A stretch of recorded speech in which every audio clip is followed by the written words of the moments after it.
ਬਾਬਾ ਜੀ ਮੈਂ ਤੁਹਾਡੀ ਇੰਟਰਵਿਊ ਕਰੀ ਸੀ ਅੰਮ੍ਰਿਤਸਰ ਵਿੱਚ ਵੋਟਾਂ ਦੇ ਦੌਰਾਨ। ਉਦੋਂ ਤੁਸੀਂ ਕਿਹਾ ਸੀ ਵੀ ਸਾਨੂੰ ਉਮੀਦ ਨਹੀਂ ਵੀ ਸਾਨੂੰ ਇਨਸਾਫ ਮਿਲੇ। ਮੱਥਾ ਟੇਕਣ ਨੂੰ ਉਹਨਾਂ ਨੇ ਧਰਮ ਸਮਝਿਆ, ਪਰ ਸ੍ਰੀ ਗੁਰੂ ਗ੍ਰੰਥ ਸਾਹਿਬ ਜੀ ਦੇ ਇਨਸਾਫ ਨੂੰ ਉਹਨਾਂ ਧਰਮ ਸਮਝਿਆ ਨਹੀਂ ਹੁਣ ਤੱਕ। ਸਮਝਿਆ ਹੁੰਦਾ ਤੇ ਅਸੀਂ ਕਹਿ ਸਕਦੇ ਕਿ ਬਾਕੀ ਸਰਕਾਰਾਂ ਤੋਂ ਇਹ ਕੁਝ ਵੱਖਰਾ ਕਰ ਰਿਹਾ ਹੈ। ਮਾਨ ਸਾਹਿਬ ਤਾਂ ਬਾਬਾ ਜੀ ਕਹਿੰਦੇ ਨੇ ਮੈਂ ਆਮ ਲੋਕਾਂ ਤੋਂ ਨਿਕਲਿਆ ਹੋਇਆ, ਤੇ ਬਾਦਲ ਕੈਪਟਨ ਗਨਮੈਨ ਲੈ ਕੇ ਤੁਰਦੇ ਨੇ, ਪਰ ਹੁਣ ਇਹਨਾਂ ਨਾਲ ਕਿੰਨੀ ਸਿਕਿਉਰਿਟੀ ਉਹ ਵੀ ਤੁਸੀਂ ਤਰਕ। ਖਾਲੀ ਕੋਠੀ ਦੀ ਰਾਖੀ ਇੰਨਾ ਪੁਲਿਸ ਮਹਿਕਮਾ ਕਰ ਰਿਹਾ ਹੈ, ਇਹ ਖਰਚਾ ਕੌਣ ਕਰ ਰਿਹਾ ਹੈ? ਪੰਜਾਬ ਸਰਕਾਰ, ਖਜ਼ਾਨਾ ਪੰਜਾਬ ਦਾ। ਔਰ ਇਸ ਕੋਠੀ ਦੀ ਰਾਖੀ 'ਚੋਂ ਪੰਜਾਬ ਨੂੰ ਕੀ ਮਿਲ ਰਿਹਾ? ਅਸੀਂ ਤਾਂ ਆਮ ਆਦਮੀ ਨਹੀਂ ਹਾਂ, ਕਿਉਂਕਿ ਮੇਰੇ ਗੁਰੂ ਨੇ ਸਾਨੂੰ ਕਿਹਾ ਖਾਲਸਾ ਮੇਰੋ ਰੂਪ ਹੈ ਖਾਸ। ਅਸੀਂ ਤਾਂ ਖਾਸ ਆਦਮੀ ਹਾਂ, ਪਰ ਇਹਨਾਂ ਆਮ ਆਦਮੀਆਂ ਦੀ ਸਰਕਾਰ ਨੂੰ ਫਿਰ ਖਾਸ ਆਦਮੀਆਂ ਦੀ ਗੱਲ ਸੁਣਨੀ ਚਾਹੀਦੀ ਸੀਗੀ।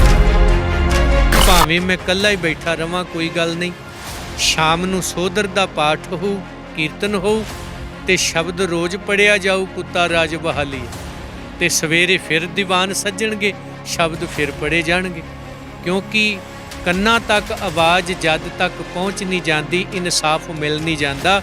ਅਸੀਂ ਇੱਥੋਂ ਪਛਾਂ ਇਸ ਤਰ੍ਹਾਂ ਜਾਣ ਵਾਲੇ ਨਹੀਂ ਹਾਂ ਕਿ ਜੇ ਸਿੱਖ ਪੰਥ ਰਾਜ ਦੇ ਸਕਦਾ ਹੈ ਤੇ ਬੇਇਨਸਾਫੀ ਹੋਣ ਤੇ ਫਿਰ ਉਹ ਬਾਬਾ ਬੰਦਾ ਸਿੰਘ ਬਹਾਦਰ ਵੀ ਪੈਦਾ ਕਰ ਸਕਦਾ। ਇੱਥੋਂ ਬੋਰੀਆ ਬਿਸਤਰਾ ਸਮੇਤ ਆ ਜਿਹੜਾ ਆਮ ਆਦਮੀ ਪਾਰਟੀ ਕਹਿੰਦੀ ਸਾਡੀ ਜਨਮ ਭੂਮੀ ਆ, ਇਹ ਸਾਡੀ ਰਾਜਧਾਨੀ ਆ, ਪਰ ਇੱਥੋਂ ਲੋਕਾਂ ਨੇ ਸਫਾਇਆ ਕਰਤਾ ਮਾਲਵੇ ਦੇ ਲੋਕਾਂ ਨੇ।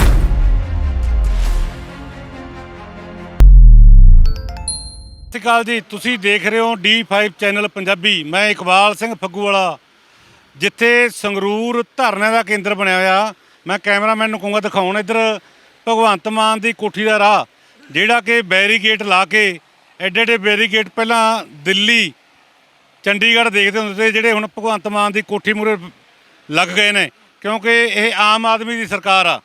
ਇਹਦੇ ਵਿੱਚ ਆਮ ਬੰਦਾ ਨਹੀਂ ਵੜ ਸਕਦਾ ਵਿੱਚ। ਪਰ ਭਗਵੰਤ ਮਾਨ ਦੀ ਕੋਠੀ ਦੇ ਬਾਹਰ ਜਥੇਦਾਰ ਬਡਾਲਾ ਸਾਹਿਬ ਨੇ ਧਰਨਾ ਲਾਇਆ ਹੋਇਆ, 2 ਦਿਨ ਹੋ ਗਏ ਧਰਨੇ ਨੂੰ।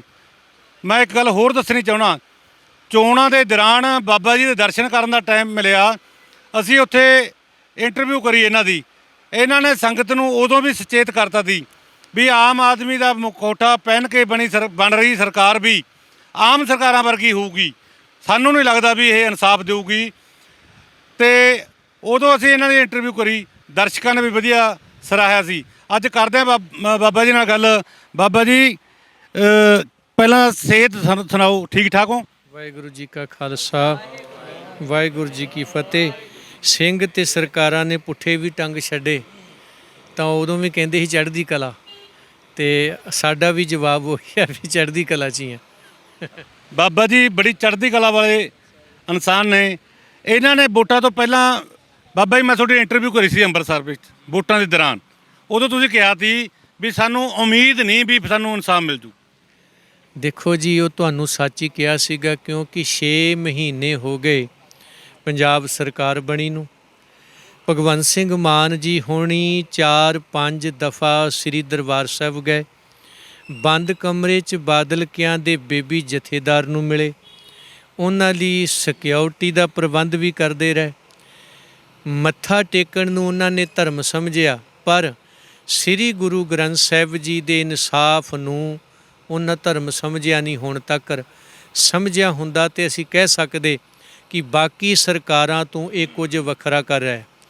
ਬਾਕੀ ਸਰਕਾਰਾਂ ਨੇ ਕਈ ਦਹਾਕੇ ਨੇਤਾ ਨੀਤੀ ਕੀਤੀ ਹੈ, ਪਰ ਇਹਨਾਂ ਤੋਂ ਲੋਕਾਂ ਨੇ ਆਸ ਕੀਤੀ ਕਿ ਇਹ ਲੋਕ ਨੀਤੀ ਕਰਨਗੇ। ਉਹ ਰਾਜ ਕਰਨ ਦੀ ਗੱਲ ਕਰਦੇ ਸੀ, ਇਹ ਰਾਜ ਦੇਣ ਦੀ ਗੱਲ ਕਰਦੇ ਸੀ। ਪਰ ਤੁਹਾਡੇ ਸਾਹਮਣੇ ਹੀ ਆ ਜਿਹੜੇ ਬੈਰੀਅਰ ਨੇ, ਇਹ ਤੇ ਕਿਸਾਨ ਜਦੋਂ ਰੋਕਣੇ ਸੀ ਉਦੋਂ ਉੱਥੇ ਦਿੱਲੀ ਲਾਏ ਗਏ ਸੀ। ਸਾਡੇ ਤੋਂ ਇਹਨਾਂ ਨੂੰ ਕੀ ਖਤਰਾ ਹੈ? ਕੱਲ੍ਹ ਇੱਥੇ ਇੱਕ ਵੀ ਹੈ ਨਹੀਂ ਸੀ, ਅੱਜ ਇੱਥੋਂ ਸ਼ੁਰੂ ਕਰਕੇ ਉਹ ਅੱਗੇ ਤੱਕ ਇਹਨਾਂ ਨੇ ਪੂਰੀ ਕੰਧ ਬਣਾ ਦਿੱਤੀ ਆ। ਨਾ ਤਾਂ ਅਸੀਂ ਇੱਥੇ ਕੋਈ ਬੰਬ ਬੀੜੇ ਹੋਏ ਆ, ਤੇ ਜੇ ਭਗਵੰਤ ਸਿੰਘ ਮਾਨ ਸਾਡਾ ਸੇਵਾਦਾਰ ਹੈ ਪੰਜਾਬ ਦਾ, ਤੇ ਫਿਰ ਸਾਡੇ ਤੋਂ ਹੀ ਉਹਨੂੰ ਖਤਰਾ ਕੀ? ਕਿਉਂਕਿ ਮਾਨ ਸਾਹਿਬ ਤਾਂ ਬਾਬਾ ਜੀ ਕਹਿੰਦੇ ਨੇ ਮੈਂ ਆਮ ਲੋਕਾਂ ਤੋਂ ਨਿਕਲਿਆ ਹੋਇਆ, ਤੇ ਬਾਦਲ ਕੈਪਟਨ ਗਨਮੈਨ ਲੈ ਕੇ ਤੁਰਦੇ ਨੇ, ਪਰ ਹੁਣ ਇਹਨਾਂ ਨਾਲ ਕਿੰਨੀ ਸਿਕਿਉਰਿਟੀ ਉਹ ਵੀ ਤੁਸੀਂ ਦਰਸ਼ਕਾਂ ਨੂੰ ਸਿਕਿਉਰਿਟੀ ਤੁਸੀਂ ਵੇਖ ਸਕਦੇ ਹੋ ਕਿ ਆ ਜਿਹੜੀ ਕੋਠੀ ਸੰਗਰੂਰ 'ਚ ਆ, ਸਾਨੂੰ ਇੱਥੇ ਆ ਕੇ ਪਤਾ ਲੱਗਿਆ ਵੀ ਉਹ 3-4 ਵਾਰੀ ਇੱਥੇ ਆਏ ਆ। ਇਹਦਾ ਮਤਲਬ ਭਗਵੰਤ ਸਿੰਘ ਮਾਨ ਹੋਣਾ ਦੀ ਜਿਹੜੀ ਕਿਰਾਏ ਦੀ ਕੋਠੀ ਆ ਖਾਲੀ ਪਈ ਆ, ਔਰ ਉਹ ਖਾਲੀ ਕੋਠੀ ਦੀ ਰਾਖੀ ਇੰਨਾ ਪੁਲਿਸ ਮਹਿਕਮਾ ਕਰ ਰਿਹਾ ਹੈ। ਇਹ ਖਰਚਾ ਕੌਣ ਕਰ ਰਿਹਾ ਹੈ? ਪੰਜਾਬ ਸਰਕਾਰ, ਖਜ਼ਾਨਾ ਪੰਜਾਬ ਦਾ। ਔਰ ਇਸ ਕੋਠੀ ਦੀ ਰਾਖੀ 'ਚੋਂ ਪੰਜਾਬ ਨੂੰ ਕੀ ਮਿਲ ਰਿਹਾ ਹੈ? ਹੁਣ ਇੱਥੋਂ ਤੁਸੀਂ ਸਿੱਧ ਕਰ ਲਓ ਕਿ ਆਮ ਆਦਮੀ ਪਾਰਟੀ ਹੈ ਤੇ ਆਮ ਬੰਦੇ ਦੀ ਸਰਕਾਰ ਹੈ। ਕਿ ਆਮ ਬੰਦੇ ਦੀ ਸੁਣਵਾਈ ਹੈ? ਅਸੀਂ ਤਾਂ ਆਮ ਆਦਮੀ ਨਹੀਂ ਆ, ਕਿਉਂਕਿ ਮੇਰੇ ਗੁਰੂ ਨੇ ਸਾਨੂੰ ਕਿਹਾ ਖਾਲਸਾ ਮੇਰੋ ਰੂਪ ਹੈ ਖਾਸ।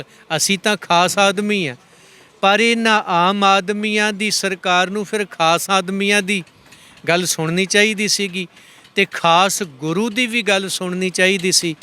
328 ਸਰੂਪ ਮਹਾਰਾਜ ਜੀ ਦੇ ਸ਼੍ਰੋਮਣੀ ਕਮੇਟੀ ਦੇ ਰਾਹੀਂ ਬਾਦਲ ਕਿਆਂ ਨੇ ਚੋਰੀ ਦੇ ਦਿੱਤੇ, ਜਿਨ੍ਹਾਂ ਦੇ ਇਨਸਾਫ ਲਈ 22 ਮਹੀਨਿਆਂ ਤੋਂ ਅੰਮ੍ਰਿਤਸਰ ਸਾਹਿਬ ਬੈਠੇ ਹੋਏ ਆ। ਤੇ ਸਾਡੇ ਜਿੰਨੇ ਸੇਵਾਦਾਰ ਸਨ ਉਹਨਾਂ ਦਾ ਵਿਚਾਰ ਸੀਗਾ ਕਿ ਭਗਵੰਤ ਸਿੰਘ ਮਾਨ ਮੁੱਖ ਮੰਤਰੀ ਨਵੇਂ ਬਣੇ ਆ, ਇਹਨਾਂ ਨੂੰ ਮਿਲ ਕੇ ਵੀ ਯਾਦ ਪੱਤਰ ਦੇਣਾ ਬਣਦਾ ਹੈ। ਇਹ ਨਾ ਕਵੇ ਤੁਸੀਂ ਮੇਰੇ ਕੋ ਆਏ ਨਹੀਂ, ਉਹ ਨਹੀਂ ਆਏ ਆਪਾਂ ਚਲੇ ਚੱਲੀਏ। ਉਹਨਾਂ ਦੇ ਹੁਕਮ ਨੂੰ ਮੰਨ ਕੇ ਅਸੀਂ ਸਿੱਖ ਨੀਤੀ ਮਾਰਚ ਕੱਲ੍ਹ 20 ਅਗਸਤ ਨੂੰ ਸ੍ਰੀ ਅਕਾਲ ਤਖਤ ਸਾਹਿਬ ਤੋਂ ਅਰਦਾਸ ਕਰਕੇ ਪੰਥਕ ਹੋ ਕੇ ਤੋਂ ਆਰੰਭ ਕਰਕੇ ਪੜਾਅ ਦਰ ਪੜਾਅ ਹੁੰਦੇ ਹੋਏ ਸੰਗਰੂਰ ਪੁੱਜੇ ਆ ਤੇ ਸਾਡੇ ਕੋਲ ਕੋਈ ਯਾਦ ਪੱਤਰ ਲੈਣ ਵਾਲਾ ਨਹੀਂ ਸੀ। 4 ਘੰਟੇ ਦੀ ਇੱਥੇ ਬੈਠਕ ਤੋਂ ਬਾਅਦ ਫਿਰ ਸੰਗਤ ਨੂੰ ਪੁੱਛਿਆ ਵੀ ਹੁਣ ਕੀ ਕੀਤਾ ਜਾਏ। ਉਹ ਕਹਿਣ ਲੱਗੇ ਕਿ ਇਨਸਾਫ ਲੈ ਬਿਨਾਂ ਜਾਣਾ ਨਹੀਂ ਚਾਹੀਦਾ। ਤੇ ਫਿਰ ਅਰਦਾਸ ਇਹ ਕੀਤੀ ਆ, ਸਤਿਗੁਰੂ ਕਿਰਪਾ ਕਰੀ, ਭਾਵੇਂ ਮੈਂ ਇਕੱਲਾ ਹੀ ਬੈਠਾ ਰਵਾਂ ਕੋਈ ਗੱਲ ਨਹੀਂ, ਸ਼ਾਮ ਨੂੰ ਸੋਦਰ ਦਾ ਪਾਠ ਹੋਊ, ਕੀਰਤਨ ਹੋਊ ਤੇ ਸ਼ਬਦ ਰੋਜ਼ ਪੜਿਆ ਜਾਊ, ਕੁੱਤਾ ਰਾਜ ਬਹਾਲੀ ਹੈ। ਤੇ ਸਵੇਰੇ ਫਿਰ ਦੀਵਾਨ ਸੱਜਣਗੇ, ਸ਼ਬਦ ਫਿਰ ਪੜ੍ਹੇ ਜਾਣਗੇ, ਕਿਉਂਕਿ ਕੰਨਾਂ ਤੱਕ ਆਵਾਜ਼ ਜਦ ਤੱਕ ਪਹੁੰਚ ਨਹੀਂ ਜਾਂਦੀ ਇਨਸਾਫ ਮਿਲ ਨਹੀਂ ਜਾਂਦਾ। ਅਸੀਂ ਇੱਥੋਂ ਪਛਾਂ ਇਸ ਤਰ੍ਹਾਂ ਜਾਣ ਵਾਲੇ ਨਹੀਂ ਆ। ਤੇ ਮਾਲਵੇ ਦੀ ਸੰਗਤ ਨੂੰ ਅਪੀਲ ਕਰਾਂਗੇ, ਮਾਲਵੇ ਵਾਲਿਓ 22 ਮਹੀਨੇ ਬੈਠਣ ਤੋਂ ਬਾਅਦ ਅਸੀਂ ਤੁਹਾਡੇ 'ਚ ਆਏ ਹਾਂ ਤੇ ਹੁਣ ਮਾਲਵੇ ਵਾਲੇ ਸਾਡੀ ਰੱਖ ਲੈਣ ਕਿ ਸਾਡੀ ਫਤਿਹ ਕਰਕੇ ਸਾਨੂੰ ਭੇਜਣ, ਨਿਰਾਸ਼ਾ ਕਰਕੇ ਨਾ ਅਸੀਂ ਇੱਥੋਂ ਮਾਲਵੇ 'ਚੋਂ ਜਾਈਏ। ਗੁਰੂ ਗੋਬਿੰਦ ਸਿੰਘ ਸਾਹਿਬ ਮਹਾਰਾਜ ਆਨੰਦਪੁਰ ਸਾਹਿਬ ਤਿਆਗ ਕੇ ਕਦੇ ਮਾਲਵੇ ਦੀ ਧਰਤੀ 'ਤੇ ਆਏ ਤੇ ਬੜੇ ਮਾਣ ਨਾਲ ਆਖਿਆ, ਇਨ ਪੁੱਤਰਨ ਕੇ ਸੀਸ ਪਰ ਵਾਰ ਦੀਏ ਸੁੱਤ ਚਾਰ। ਤੇ ਅੱਜ ਉਸੇ ਗੁਰੂ ਦੇ ਨਕਸ਼ੇ ਕਦਮ ਚੱਲ ਕੇ 22 ਮਹੀਨਿਆਂ ਦੀ ਬੈਠਕ ਤੋਂ ਬਾਅਦ ਡੇਰਾ ਇੱਥੇ ਲੱਗਾ ਹੈ। ਤੇ ਮਾਲਵੇ ਵਾਲਿਆਂ ਨੂੰ ਕਵਾਂਗਾ, ਭਗਵੰਤ ਸਿੰਘ ਮਾਨ ਨੂੰ ਦੱਸ ਦਿਓ ਕਿ ਤੇਰਾ ਫਰਜ਼ ਬਣਦਾ ਹੈ, ਕੋਈ ਸਹਾਨ ਨਹੀਂ। ਸ੍ਰੀ ਗੁਰੂ ਗ੍ਰੰਥ ਸਾਹਿਬ ਜੀ ਦੇ ਪਰਚਾ ਆ ਜਿਹੜਾ 328 ਸਰੂਪਾਂ ਦਾ ਬਣਦਾ ਹੈ ਕਰਕੇ ਤੂੰ ਗੁਰੂ ਪੰਥ ਤੇ ਪੰਜਾਬ ਦੀਆਂ ਖੁਸ਼ੀਆਂ ਵੀ ਲੈ ਸਕਦਾ ਹੈ। ਨਾ ਕਰਨ ਦੀ ਸੂਰਤ ਵਿੱਚ ਜਿਵੇਂ ਬਾਟਾ ਬਾਦਲ ਕਿਆਂ ਤੇ ਕੈਪਟਨ ਕਿਆਂ ਦਾ ਮਾਂਜਿਆ ਏ, ਇਹੀ ਲੋਕ ਤੇਰਾ ਵੀ ਇਹ ਡੋਲੂ ਮਾਂਜ ਸਕਦੇ ਨੇ। ਇੱਕ ਗੱਲ ਹੋਰ ਦੱਸਣ ਵਾਲੀ ਆ, ਇੱਥੇ ਹੋਰ ਵੀ ਧਰਨੇ ਲੱਗੇ ਹੋਏ ਨੇ ਜਿਹੜੇ ਆਪਣੇ ਰੁਜ਼ਗਾਰ ਖਾਤਰ ਲੜ ਰਹੇ ਨੇ। ਪਰ ਇੱਕ ਗੱਲ ਵਿਲੱਖਣ ਹੋਰ ਆ, ਬਾਬਾ ਜੀ ਪਿਛਲੇ 22 ਮਹੀਨਿਆਂ ਤੋਂ ਹਰਿਮੰਦਰ ਸਾਹਿਬ 'ਚ ਡੇਰੇ ਲਾਏ ਹੋਏ ਸੀ, ਹੁਣ ਭਗਵੰਤ ਮਾਨ ਦੀ ਕੋਠੀ ਮੂਹਰੇ ਆ ਗਏ ਨੇ। ਜਿਹੜੇ ਇਹਨਾਂ ਦੀ ਕੋਈ ਆਪਦੀ ਨਿੱਜੀ ਲੜਾਈ ਨਹੀਂ, ਇਹ ਧਰਮ ਖਾਤਰ ਗੁਰੂ ਗ੍ਰੰਥ ਸਾਹਿਬ 'ਤੇ ਲੜ ਰਹੇ ਨੇ। ਦਰਸ਼ਕਾਂ ਨੂੰ ਵੀ ਸੋਚਣਾ ਹੋਊਗਾ, ਮਾਲਵੇ ਦੇ ਲੋਕਾਂ ਨੂੰ ਵੀ ਬਾਬਾ ਜੀ ਨੇ ਅਪੀਲ ਕੀਤੀ ਆ, ਦੇਖਣਾ ਹੋਊਗਾ ਵੀ ਕਿੰਨਾ ਸਾਥ ਦਿੰਦੇ ਨੇ। ਪਰ ਭਗਵੰਤ ਸਿੰਘ ਮਾਨ ਨੂੰ ਵੀ ਸੋਚਣਾ ਹੋਊਗਾ। ਬਾਬਾ ਜੀ ਨੇ ਕਿਹਾ ਜਿਵੇਂ ਬਾਟਾ ਕੌਲਾ ਉਹਨਾਂ ਦਾ ਮੰਨਿਆ, ਡੋਲੂ ਤੇਰਾ ਵੀ ਮੰਨਿਆ ਜਾਊਗਾ। ਬਾਬਾ ਜੀ ਕੀ ਲੱਗਦਾ ਆਸ ਹਜੇ ਕੋਈ ਹੈਗੀ ਕਿਰਨ ਵੀ ਜਾਗਦੀ ਆ ਵੀ ਇਨਸਾਫ ਮਿਲ ਸਕਦਾ? ਆਸ ਰੱਖ ਕੇ ਬੈਠਾ ਹੋਇਆ ਆ, ਸੰਗਤ ਬੈਠੀ ਆ, ਗੁਰੂ ਪੰਥ ਅਸੀਸਾਂ ਦੇ ਰਿਹਾ ਹੈ, ਆਸ ਕਰਕੇ ਬੈਠੇ ਹੋਏ ਆ। ਤੇ ਜੇ ਹੁਣ ਉਸ ਆਸ ਨੂੰ, ਉਸ ਕਾਨੂੰਨ ਨੂੰ, ਉਸ ਸ੍ਰੀ ਗੁਰੂ ਗ੍ਰੰਥ ਸਾਹਿਬ ਜੀ ਨੂੰ, ਉਸ ਸਿੱਖ ਤੇ ਧਰਮ ਪੰਥ ਨੂੰ ਜਿਹਦੇ ਵਿੱਚੋਂ ਭਗਵੰਤ ਸਿੰਘ ਮਾਨ ਪੈਦਾ ਹੋਇਆ ਨਜ਼ਰ ਅੰਦਾਜ਼ ਕਰਦਾ ਹੈ ਤੇ ਇਹਦਾ ਖਮਿਆਜਾ ਵੀ ਇਹਨਾਂ ਨੂੰ ਭੁਗਤਣਾ ਪੈ ਸਕਦਾ ਆ।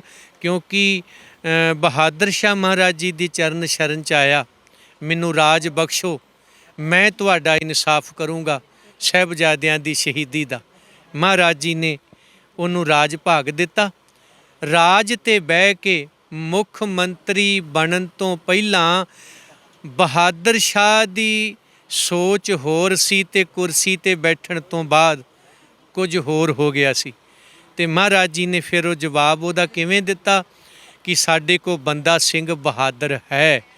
ਜੇ ਤੁਸੀਂ ਆਪਣੀ ਰਾਜਨੀਤੀ ਨੂੰ ਇੰਨਾ ਹੀ ਧਾਕੜ ਸਮਝਦੇ ਹੋ ਤੇ ਸਾਡੇ ਕੋਲ ਸਿੱਖ ਨੀਤੀ ਦੇ ਵਾਰਸ ਵੀ ਹੈਗੇ ਆ। ਤੇ ਇਹ ਗੱਲ ਇਹ ਵੀ ਇਹਨਾਂ ਨੂੰ ਧਿਆਨ 'ਚ ਰੱਖਣ ਦੀ ਜ਼ਰੂਰਤ ਹੈ ਕਿ ਜੇ ਸਿੱਖ ਪੰਥ ਰਾਜ ਦੇ ਸਕਦਾ ਹੈ ਤੇ ਬੇਇਨਸਾਫੀ ਹੋਣ ਤੇ ਫਿਰ ਉਹ ਬਾਬਾ ਬੰਦਾ ਸਿੰਘ ਬਹਾਦਰ ਵੀ ਪੈਦਾ ਕਰ ਸਕਦਾ ਹੈ। ਬਾਬਾ ਜੀ, ਸਰਕਾਰ ਚਾਵਾਂ ਨਾਲ ਬਣਾਈ, ਪਰ ਲੋਕਾਂ ਦਾ 3 ਮਹੀਨਿਆਂ 'ਚ ਹੀ ਮੂੰਹ ਭੰਗ ਹੋ ਗਿਆ। ਇੱਥੋਂ ਬੋਰੀਆ ਬਿਸਤਰਾ ਸਮੇਤ ਆ ਜਿਹੜਾ ਆਮ ਆਦਮੀ ਪਾਰਟੀ ਕਹਿੰਦੀ ਸਾਡੀ ਜਨਮ ਭੂਮੀ ਆ, ਇਹ ਸਾਡੀ ਰਾਜਧਾਨੀ ਆ, ਪਰ ਇੱਥੋਂ ਲੋਕਾਂ ਨੇ ਸਫਾਇਆ ਕਰਤਾ ਮਾਲਵੇ ਦੇ ਲੋਕਾਂ ਨੂੰ। ਤੁਸੀਂ ਕੀ ਅਪੀਲ ਕਰਨੀ ਚਾਹੁੰਦੇ ਹੋ? ਮੈਂ ਅਪੀਲ ਇਹੀ ਕਰਾਂਗਾ, 6 ਮਹੀਨੇ ਹੋਏ ਆ ਸਰਕਾਰ ਬਣੀ ਨੂੰ ਕਰੀਬਨ, ਤੇ ਭਗਵੰਤ ਸਿੰਘ ਮਾਨ ਜੀ ਜਿਨ੍ਹਾਂ ਲੋਕਾਂ ਨੇ ਤੁਹਾਨੂੰ ਆਸਾਂ ਉਮੀਦਾਂ ਨਾਲ ਚੁਣਿਆ ਔਰ 2 ਰਵਾਇਤੀ ਪਾਰਟੀਆਂ ਕਈ ਦਹਾਕਿਆਂ ਤੋਂ ਜਿਨ੍ਹਾਂ ਕਬਜ਼ਾ ਕੀਤਾ ਹੋਇਆ ਸੀ, ਉਹਨਾਂ ਦੇ ਪਰਚਿਆਂ ਦੀ, ਨਸ਼ਿਆਂ ਦੀ, ਧਮਕੀਆਂ ਦੀ, ਪੈਸਿਆਂ ਦੀ, ਸ਼ਾਮ ਦਾਮ, ਦੰਡ ਭੇਦ ਦੀ ਪਰਵਾਹ ਨਾ ਕਰਦਿਆਂ ਤੁਹਾਡੇ ਤੇ ਵਿਸ਼ਵਾਸ ਕੀਤਾ ਹੈ। ਉਸ ਵਿਸ਼ਵਾਸ ਨੂੰ ਜਿਉਂਦਾ ਰੱਖ ਲੋਗੇ, ਪੁਸ਼ਤਾਂ ਤਰ ਜਾਣਗੀਆਂ, ਨਹੀਂ ਰੱਖੋਗੇ ਤਾਂ ਪੁਸ਼ਤਾਂ ਡੁੱਬ ਜਾਣਗੀਆਂ। ਦੂਸਰੇ ਪਾਸੇ ਪੰਜਾਬ ਦੇ ਲੋਕਾਂ ਨੂੰ ਅਪੀਲ ਕਰਾਂਗਾ ਕਿ ਜੇ ਅਗਰ ਇਹ ਸਰਕਾਰ ਵੀ ਪਿਛਲੀਆਂ 2 ਸਰਕਾਰਾਂ ਦੀ ਤਰ੍ਹਾਂ ਪੰਜਾਬ ਨਾਲ ਕਰਦੀ ਹੈ ਤੇ ਪਿਛਲੀ ਵਾਰ ਤੁਸੀਂ ਦੋਵਾਂ ਨੂੰ ਮੱਤ ਦੇ ਕੇ ਤੀਜੇ ਲਿਆਂਦੇ ਸੀ ਤੇ ਹੁਣ 3 ਨੂੰ ਮੱਤ ਦੇ ਕੇ ਚੌਥੇ ਦੀ ਤਿਆਰੀ ਰੱਖਿਓ। ਇਹ ਸਨ ਜਥੇਦਾਰ ਬਡਾਲਾ ਸਾਹਿਬ, ਜਿਨ੍ਹਾਂ ਨੇ ਆਪਦੇ ਗੱਲਾਂ ਰਾਹੀਂ ਪੰਜਾਬ ਦੇ ਲੋਕਾਂ ਨੂੰ ਵੀ ਅਪੀਲ ਕੀਤੀ ਆ ਤੇ ਸਰਕਾਰ ਨੂੰ ਵੀ ਕਿਹਾ ਵੀ ਤੇਰਾ ਵੀ ਡੋਲੂ ਮਾਂਜ ਕੇ ਲੋਕ ਰੱਖ ਦੇਣਗੇ ਜਿਵੇਂ 3 ਮਹੀਨੇ ਪਹਿਲਾਂ ਮਾਂਜਿਆ। ਕੈਮਰਾਮੈਨ ਰਸ਼ਪਿੰਦਰ ਨਾਲ ਇਕਬਾਲ ਸਿੰਘ ਫਗੂਆ, D5 ਚੈਨਲ ਪੰਜਾਬੀ। ਹੋਏਗੀ ਕਿਸਾਨਾਂ ਦੀ ਗੱਲ, ਨਵੀਂ ਖੇਤੀ ਮਸ਼ੀਨਾਂ, ਬੀਜਾਂ ਤੇ ਬਾਗਾਂ ਦੀ ਗੱਲ ਲੈ ਕੇ ਚੱਲਾਂਗੇ ਤੁਹਾਨੂੰ ਰੰਗਲੇ ਪੰਜਾਬ ਦੇ ਖੇਤਾਂ ਵੱਲ। ਦੇਖਣਾ ਨਾ ਭੁੱਲਣਾ ਸਾਡਾ ਖਾਸ program farming with Amarjeet Waraich, ਸੋਮਵਾਰ ਤੋਂ ਸ਼ੁੱਕਰਵਾਰ ਸਵੇਰੇ 7:30 ਵਜੇ D5 ਚੈਨਲ ਪੰਜਾਬੀ ਤੇ। ਕੀ ਹੁੰਦੀ ਹੈ ਜਮਾਬੰਦੀ, ਕਿਵੇਂ ਬਣਦੀ ਹੈ ਵਸੀਅਤ, ਜ਼ਮੀਨ ਜਾਇਦਾਦ ਦੇ ਹਰ ਮਸਲੇ ਤੇ ਕਰਾਂਗੇ ਚਰਚਾ। ਦੇਖਣਾ ਨਾ ਭੁੱਲਣਾ ਸਾਡਾ ਖਾਸ programme naibtehsildar.com। D5 channel Punjabi ਹੁਣੇ ਸਬਸਕ੍ਰਾਈਬ ਕਰੋ, ਬੈਲ ਆਈਕਨ ਤੇ ਕਲਿੱਕ ਕਰੋ।